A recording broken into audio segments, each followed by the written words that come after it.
Welcome to Snyder's Inc., where the fun never ends. Reactions, gaming, and more with Josh as your friend. Tune in, buckle up, it's a ride you don't wanna miss. Snyder's Inc., let's dive in, feel the ultimate bliss.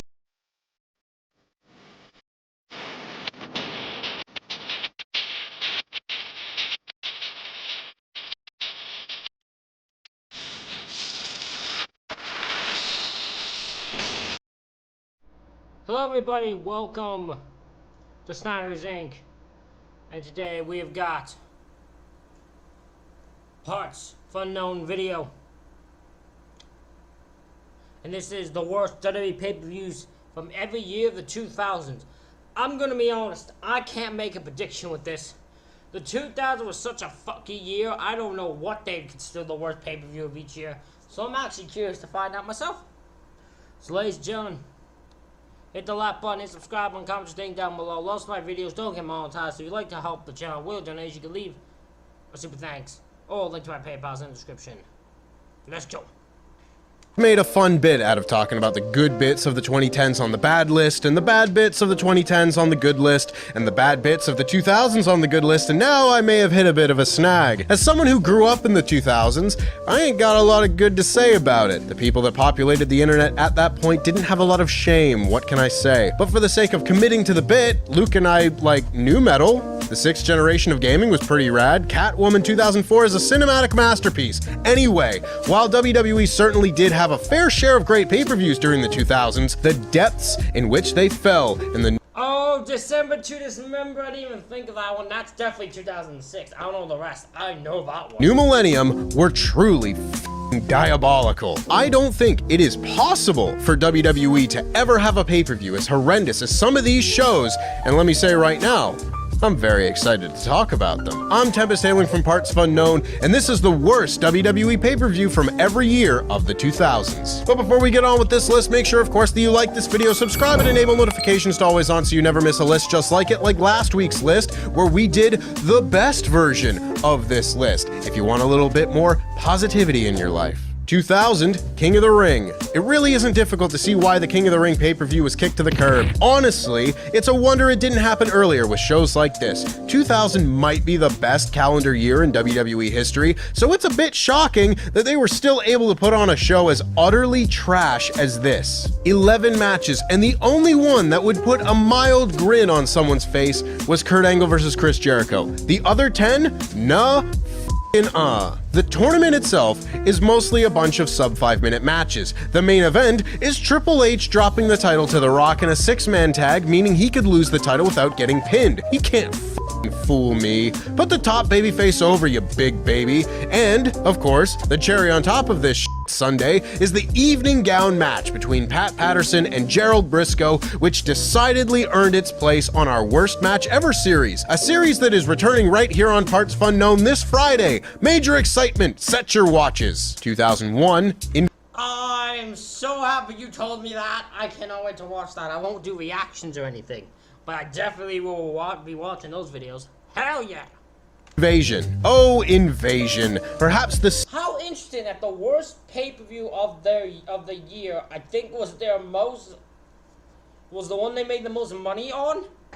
single greatest WWE pay-per-view of all time at embodying missed opportunity. We all know the reputation that this pay-per-view accrued pretty much the moment it ended. More people bought this pay-per-view than any other non-WrestleMania pay-per-view, thinking they would see Goldberg and Sting and Buff Bagwell's mom, but went to bed that night full of disappointment. But how was the pay-per-view itself? Well, not gonna lie, it was well. There was a classic RVD versus Jeff Hardy hardcore match, but otherwise, there is not a lot to like here. I mean, take your pick of this card. Lita and Trish versus Stacy and Tori in a bra and panties match, or Earl Hebner versus Nick Patrick, or the Hey, Jay, hey, I'm not gonna let you disrespect. That was a 5-star wrestling classic. Wrestling personified in Nick Patrick versus Earl Hebner. Ric Flair and Terry Funk and Harley Race and all Luke Dez, all of them wish they could be Earl Hebner and Nick Patrick when it comes to wrestling etiquette and their wrestling skills. Don't disrespect that wrestling classic.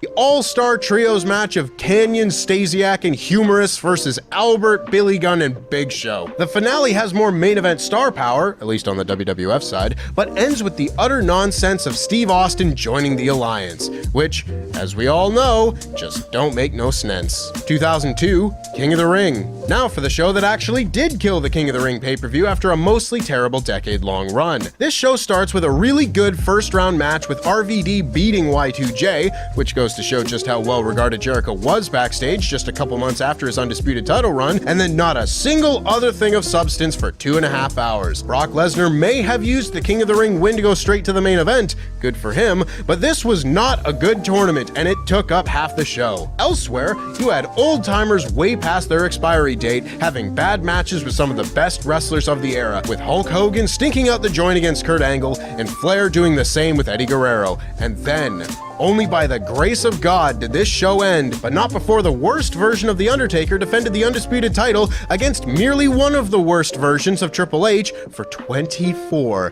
pissing minutes. How? These two men are the same humans that stole the show at back-to-back WrestleManias a decade later?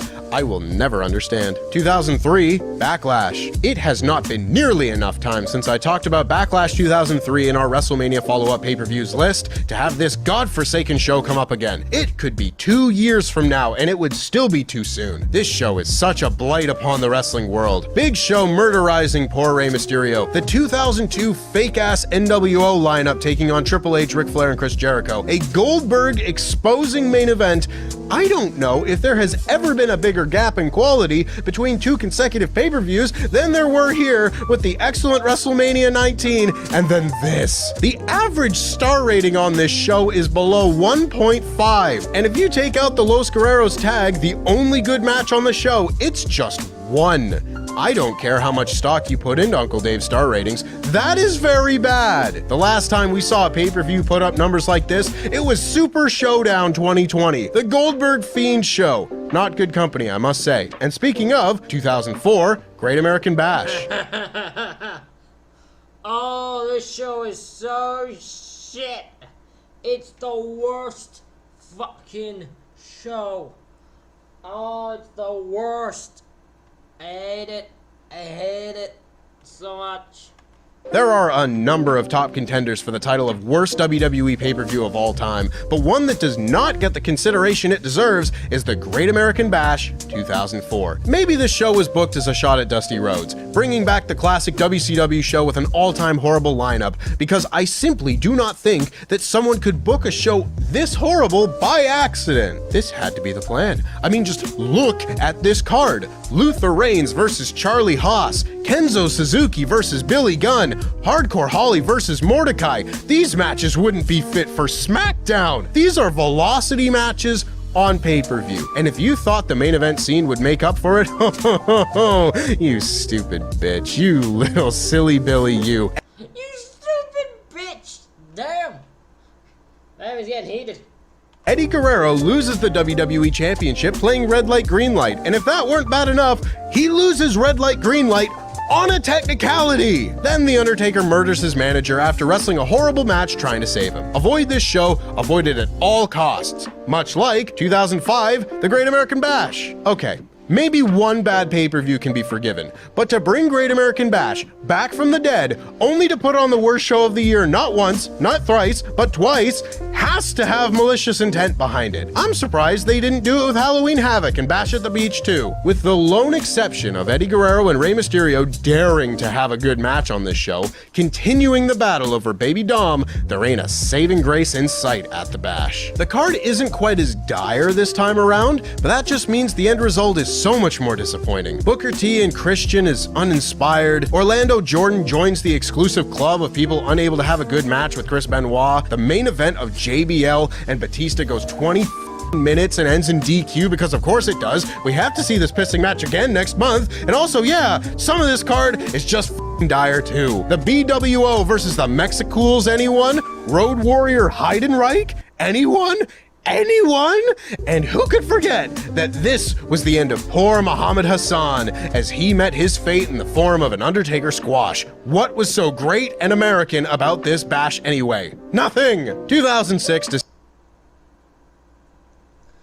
Oh my god, that's hilarious always, because Muhammad Hassan was such a good gimmick. I'm honestly, right? I'm surprised they never tried to bring him back. I don't think he ever would. I don't think he would come back. But I'm genuinely surprised he's not made a comeback in some company. Because I bet he could. I bet he could. He could get away with some shit.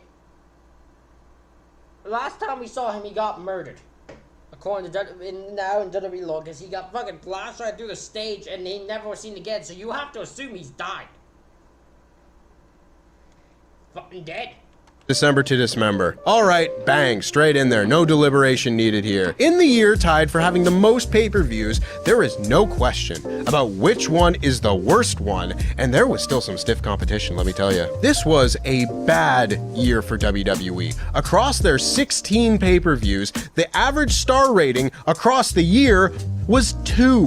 But with all that in mind, December to Dismember is the worst WWE show of all time. There is no escaping it. And if I was in the building that night in Augusta, I would have tried. Who was this for? What fan bought this show and gave it a thumbs up? ECW fans hate it. Raw fans hated it. SmackDown fans hated it. TNA fans hated it. It wasn't even funny enough for lovers of wrestling to not hate it. It was just the Vampires and Mike Knox, the Teachers and Balls Mahoney, Tommy Dreamer taking the dumbest bump of his career on the worst show of his career. Wrap it all up in an This ain't even extreme, it's entertainment.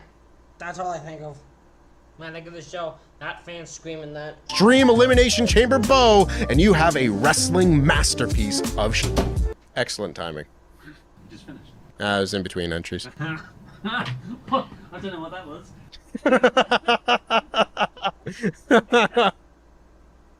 Keep that in the edit. Just Ollie going. He's still going.